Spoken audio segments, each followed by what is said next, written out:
السلام علیکم ورحمۃ اللہ وبرکاتہ۔ مال اور عزت میں کیسے اضافہ کریں؟ سیدنا ابو ہریرہ رضی اللہ تعالی عنہ بیان کرتے ہیں کہ رسول اللہ صلی اللہ علیہ وسلم نے فرمایا، صدقہ کرنا مال میں کوئی کمی نہیں کرتا، اور معاف کر دینے سے اللہ تعالی آدمی کے عزت میں اضافہ فرماتا ہے، اور جو کوئی بھی اللہ تعالیٰ کے لیے عاجزی کرتا ہے تو اللہ تعالیٰ اسے رفعت و بلندی عطا فرماتا ہے۔ مسلم حدیث نمبر 6592۔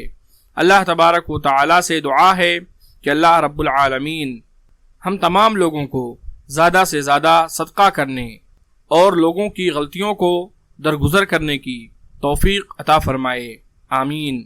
اسی طرح کی مزید اسلامک ویڈیوز دیکھنے کے لیے آپ اس چینل کو ضرور سبسکرائب کریں۔